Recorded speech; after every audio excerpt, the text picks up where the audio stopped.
Hey everyone, have you ever wondered why walking backward feels so awkward? So, in Latin American dancing, mastering this movement will definitely improve your coordination, engage your muscles and your core, as well as boost your cognitive abilities.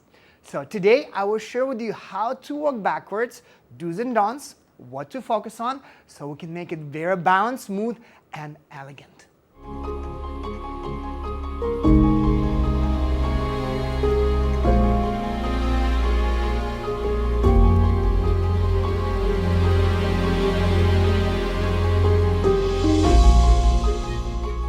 Welcome back to Every Heart Can Dance. This is Kyryl, and today we dive into the art of walking backwards in Latin American dancing. It's super unusual movement because normally in our daily lives we don't go backwards that much, that often. So it requires focused attention, stronger leg and core engagement, as well as the proper posture at all times.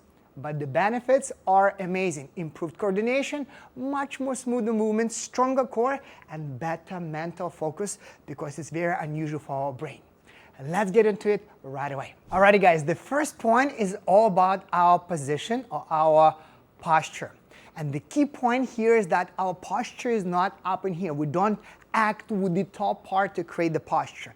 It's all about our leg connection to the floor. Just like roots of a tree, the stronger the root system, the stronger and more stable the tree is. So that's what we are trying to do.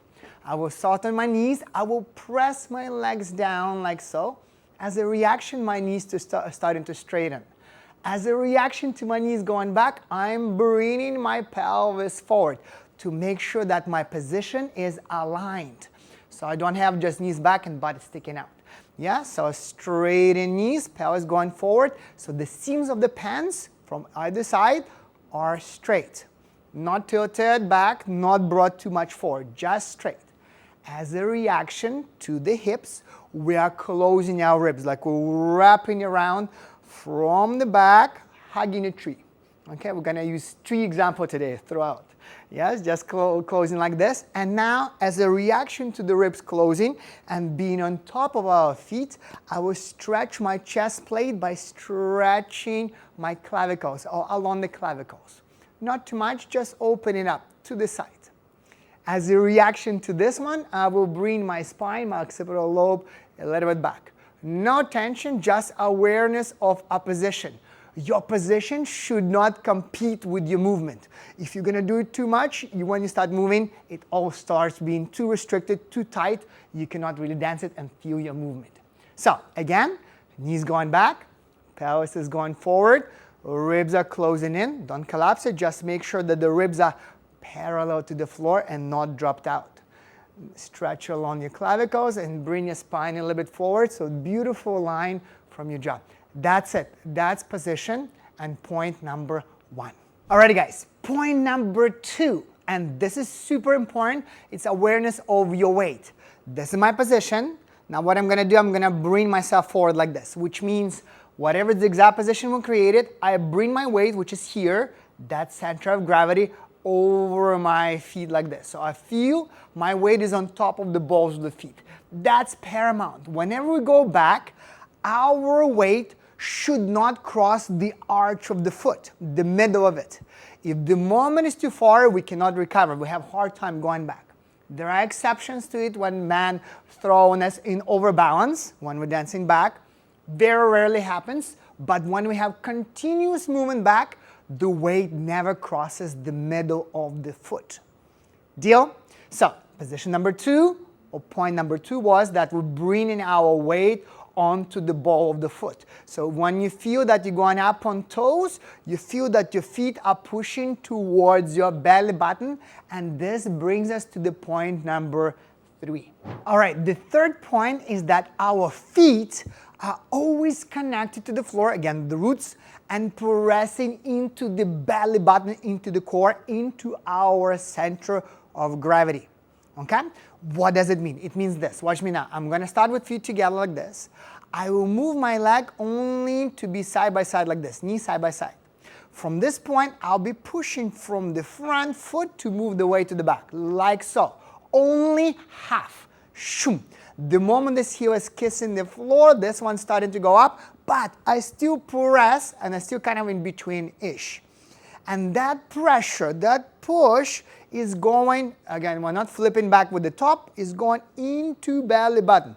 You can kind of push belly button and now play with the foot towards it. So engagement, we'll feel it here, and now you'll feel how the foot is actually punching into it. Whoop. And that will bring more weight to the back foot. See, I'm on top of the back foot, not too far, but my front foot's still connected. So the moment I'm more towards the kind of ball, slightly towards the arch, I'm bending, my body still projected to make the next step.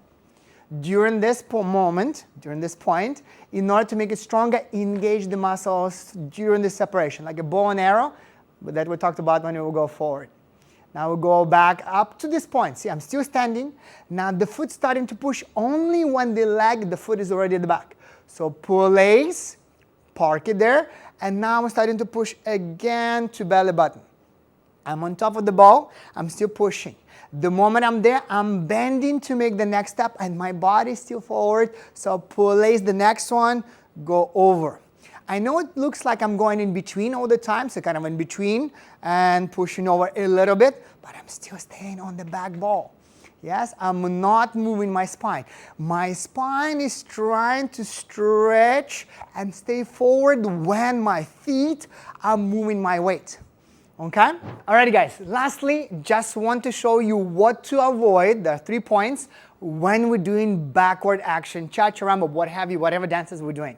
Okay? Number 1, don't try to make it too pretty by pointing, creating tippy toes in front, because that will cause disconnection, body already flipping, we already falling. Derived from here is that you're going to be having a hard time gathering the foot to make the next step. So I'm always staying connected to the ball or toes of the front foot, not tippy toes. Tippy toes, toes, ball, and then flat. So toes are okay, big toe, yes, but not tippy toes. Tippy toes, we're flipping over, and this leg is late to go back. The moment we are on the back foot, we already gathering. So the moment I'm getting to the back ball, I'm already starting to bend and gather, yeah? So not doing it too late, oh, that's it, we're falling. And point number 3, and I think is the most important one, be aware, pay attention to the size of your step. Yes, if your step is too big, it will cause you to fall out with the center, because it's very difficult to create that connection between the legs into the center to engage the core. If your step is too small, then the base of the bottom is so small, our body flipping over. So keep it super natural. Get it up to knee side by side and make that step half and then push over. Okay, some of you, if you're already advanced dancer, knowing delay steps, some people doing like this and that, ooh, being stiff. I still think in the delayed step, you're going to place your foot here and go, ooh, to go through, so your weight goes much more smoother, more continuous. So pay attention to that. It's all about feet and legs connecting and pushing to the core, so from here we can dance and do whatever we need. The more stronger, the more connected to the floor we are, the more free and the more flowy, rhythmical with the top we can be. And here we guys go. As we age, the more mature we are, it's super important to keep staying fit, to exercise, go to the gym, do some dumbbells, but the most important part is always about your core. I'll give you an example. If you've ever washed dishes and had back pain, because the core is a bit weak, so a lot of tension goes in the back.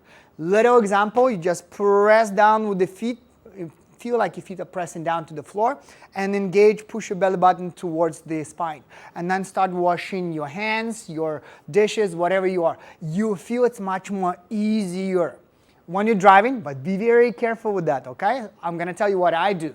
Okay, if you want to do it, up to you. So when I'm driving, in particular when I'm turning in the parking lot, going around in the high-rise buildings, yes, I'll push my belly button into the back of my seat and I'm using my hands. So I don't feel like too much action goes into my shoulders. So press in, you can feel your core and then go. It can be done in a daily life. It's super important for healthy aging and just being functional in a daily life, but we can dance. Hence, Rumba walk or cha-cha walk back, it's all about engaging that core and connecting with the legs into the floor. Now, there's so much more detail in the Rumba walk about hip action that I didn't talk about, but it will be coming in the subsequent tutorials.